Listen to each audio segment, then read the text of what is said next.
Hello friends, நான் உங்க நரேன். இது உங்க நரேன் சியூ. இன்னைக்கு ஒரு சந்தோஷமான வீடியோ. நான் வீடியோவை பண்ணக்கூடாதுன்னு நினைச்சிட்டு இருந்தேன், பட் இன்னைக்கு வீடியோ பண்ணியே தீரணும்.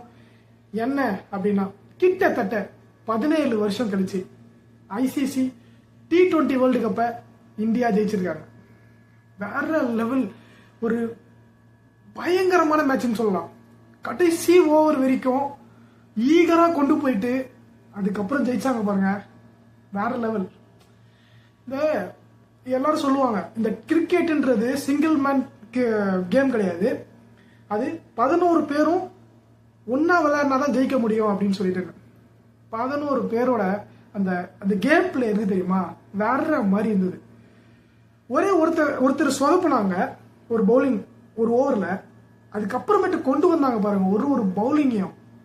அந்த பவுலிங் ஆர்டரை செலக்ட் பண்ண கேப்டன்சி டாப் நாச், வேற லெவல். அதை பத்தி தான் டிஸ்கஸ் பண்ண போறோம். டீட்டெயிலா சொல்றேன்.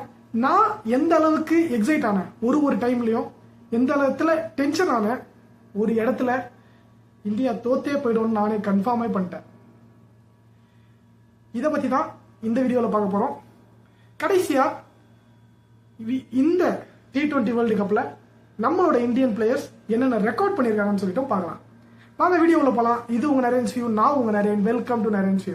யாராவது ஃபர்ஸ்ட் டைம் வீடியோக்கு வரீங்கன்னா சப்ஸ்கிரைப் பண்ணிட்டு ஃபாலோ பண்ணிக்கோங்க. இந்த மாதிரி டிஃப்ரெண்ட் வீடியோ, டிஃப்ரெண்ட் கண்டென்ட்டுக்கு மறக்காம சப்ஸ்கிரைப் பண்ணிக்கோங்க. உங்க ஃப்ரெண்ட்ஸுக்கெல்லாம் ஷேர் பண்ணுங்க. வாங்க வீடியோவில் போகலாம்.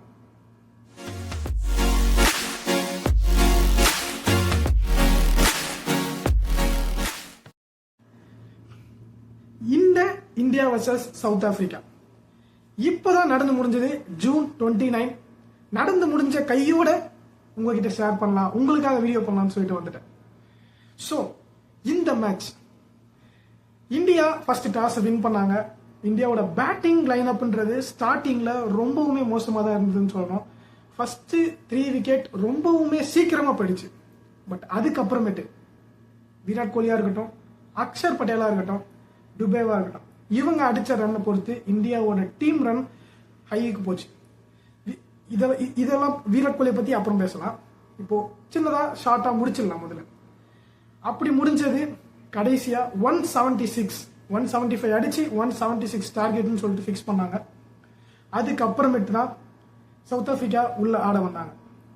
சவுத் ஆப்பிரிக்காவோட ஃபர்ஸ்ட் 2 விக்கெட் ரொம்ப சீக்கிரமா போயிடுச்சு. அதுக்கப்புறமேட்டு டீகாக்கோட பேட்டிங் வேற லெவல் பேட்டிங், பயம் புடுத்திட்டாருன்னு சொல்லணும். எல்லாரையும் அடிக்கிறது வேற லெவல், யாரு போட்டாலும் அடிக்கிறாரு, சான்ஸே இல்லை. அதுக்கப்புறமேட்டு டீகாக்கோட விக்கெட்டை எடுத்ததும் சரி, மேட்ச் நம்ம கையில தான் மேட்ச் அப்படின்னு நினைச்சிட்டு இருந்தப்பதான் உள்ள வராரு கிளாசன். என்ன மாதிரி பேட்டிங்னு நினைக்கிறீங்க? கிளாசனோட பேட்டிங் ஒரு பக்கா கிளாசிக் மேட்ச், கிளாசிக் பேட்டிங்னு சொல்லலாம். எல்லாரையுமே பயன்படுத்திட்டு இருந்தாரு. அவரோட பேட்டிங் அப்பதான் உள்ள வந்தாரு. 15th ஓவரை போட அக்ஷர் பட்டேல் இந்தியாவோட டோட்டல் நம்பிக்கையுமே அப்படியே ஒரு பேக்குள்ள போட்டு அடக்கிட்டாருன்னு சொல்லலாம். அந்த 15th ஓவர் 24 ரன், 2 6, 2 4, 2 வைடு. எப்படி பாருங்க, அப்படியே டோட்டலா மாறி போச்சு. கேமே முடிஞ்சு போச்சுன்னு நினைச்சேன். நான் சொன்ன மாதிரி இன்ட்ரோல நான் நினைச்சேன் கேம் முடிஞ்சிருச்சு, அவ்வளவுதான், ஜெயிக்க போறாங்க சவுத் ஆப்பிரிக்கா அப்படின்னு நினைச்சேன். ஆனா அடுத்த 5 ஓவர் இருக்குல்ல, அந்த அடுத்த 5 ஓவர்ல தான் ரோஹித் சர்மாவோட இந்த கேப்டன்சி அப்படின்றத நம்ம பார்க்க வேண்டிய அந்த சமயம் வந்துச்சு. அடுத்து உள்ள வந்தாரு பும்ராவோட பவுலிங் வேற லெவலுங்க. அந்த world class bowling, world first number 1 பவுலர்னு சொல்றதுல எந்த ஒரு தப்புமே கிடையாது. 4.5 எக்கானமி, 4 ஓவர் போட்டு 4.5 எக்கானமி, 2 விக்கெட், சான்ஸே இல்லை. சூப்பரா பவுலிங் போட்டாரு. அவரோட பங்கு ரொம்ப முக்கியமான பங்குன்னு சொல்லலாம். அதுக்கப்புறமேட்டு தான் ரொம்பவுமே கிரிட்டிக்கலான சூழ்நிலையில கிளாசன் விக்கெட்டை யார் எடுப்பா? இல்ல கிளாசன் தான் மேட்சையே முடிக்க போறாரு அப்படின்னு நினைச்சிட்டு இருந்த டைம்ல 30 பாலுக்கு 30 ரன் வேணும். அந்த டைம்ல தான் உள்ள வந்தாரு ஹர்திக் பாண்டியா. நான் ஹர்திக் பாண்டியாவோட ஃபேன்.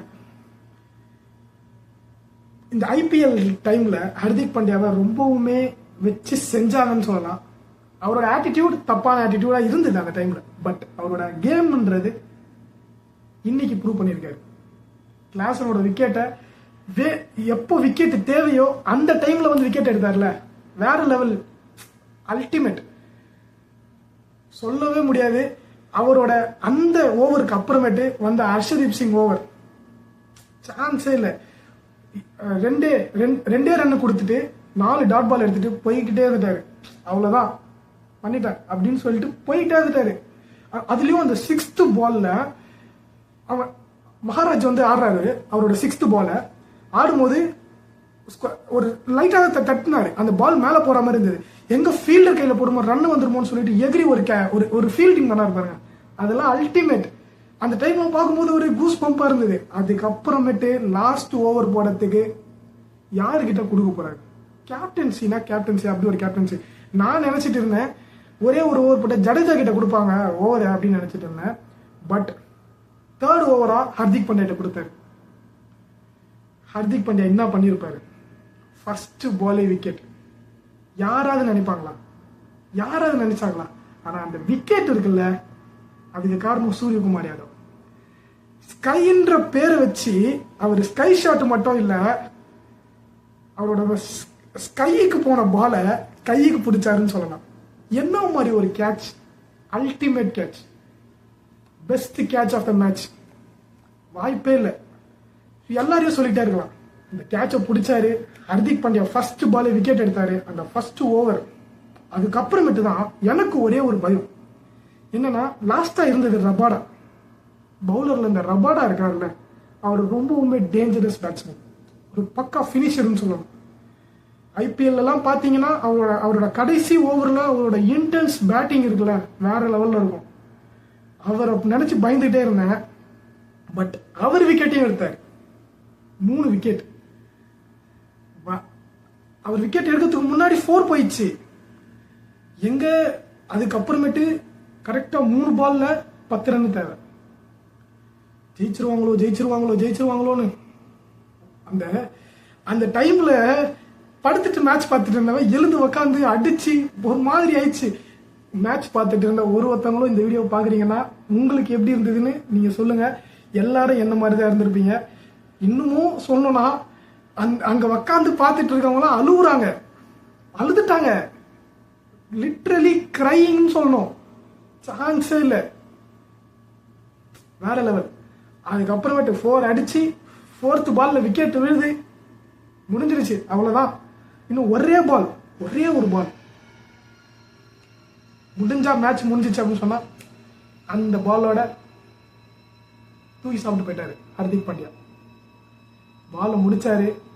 அடுத்து ஒரே பால், எல்லாரும் ஜெயிச்சுட்டாங்கன்னு கன்ஃபார்ம் ஆயிடுச்சு. எல்லாருமே கையும் அவங்களோட அந்த ரியாக்ஷன்லாம் பார்க்கணும், வேற லெவல். அதுக்கப்புறம் லாஸ்ட் பால் போட்டாரு. அப்படியே எல்லாருமே கிரவுண்ட்ல படுத்துட்டாங்க. வேற என்னங்க பண்ண முடியும்? சான்ஸே இல்லை.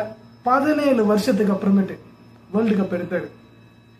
2007ல தோனி வேர்ல்டு கப் ஜெயிக்கும் போது இவர் டீம்ல ஜூனியரா இருந்தார். அந்த டீம்ல இன்னைக்கு டீமோட கேப்டனா இருந்து 17 வருஷத்துக்கு அப்புறமேட்டு வேர்ல்டு கப் அடிக்க மாட்டோமா எல்லாருமே எதிர்பார்த்த டைம்ல ஒரு மிகப்பெரிய ஒரு ரெக்கார்டு அப்படின்னு சொல்லலாம். T20 வேர்ல்டு கப் 17 வருஷம் கழிச்சு அடிச்சிருக்காங்க. இந்த ரெக்கார்டுக்கு அப்புறமேட்டு இந்த ரெக்கார்ட்ல யார் ரெக்கார்ட் பண்ணா அப்படின்னு பாத்தீங்கன்னா, ஹர்ஷதீப் சிங் பவுலிங்ல 2nd place, highest wicket taker 2024ல 2nd place, Bumrah 3rd place, highest run ஸ்கோரர்ல ரோஹித் சர்மா 2nd பிளேஸ்.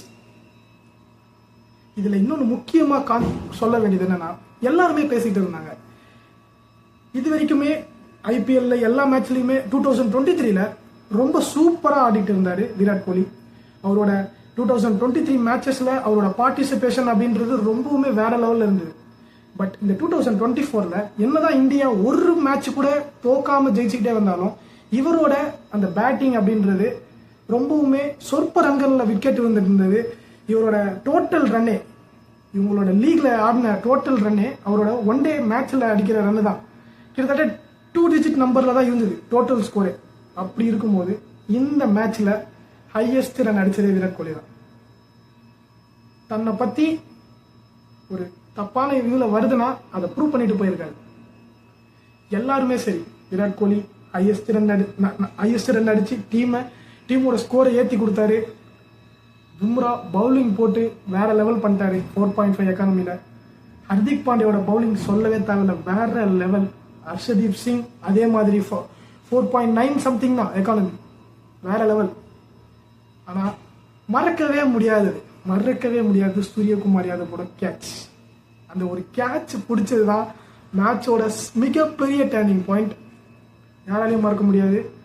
கையோட கேட்சை மறக்க மாட்டீங்க.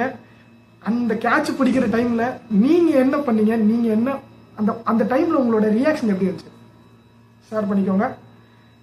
ஸோ இந்த வீடியோ நான் முடிச்சுக்கிறேன். உங்களோட ஃபீலிங் என்னன்றதை கமெண்ட்ல சொல்லுங்க. எல்லாருமே ஃபீலிங்கை கமெண்ட்ல பகிர்ந்துப்போம். வாங்க கமெண்ட்ல உங்களோட மொத்த ஃபீலிங்கையும் கமெண்ட்ல சொல்லுங்க. யாருமே கமெண்ட் பண்ண மாட்டீங்க. வேற லெவல், ஒரு பெஸ்ட் ஃபீலிங்ல இருக்கேன் நான். இந்த ஃபீலிங்கோட இந்த வீடியோவை முடிச்சுக்கிறேன். இன்னொரு நெக்ஸ்ட் வீடியோவில் நெக்ஸ்ட் சந்திக்கிறேன். அது வரைக்கும் குட் பை ஃப்ரம் நரேன்.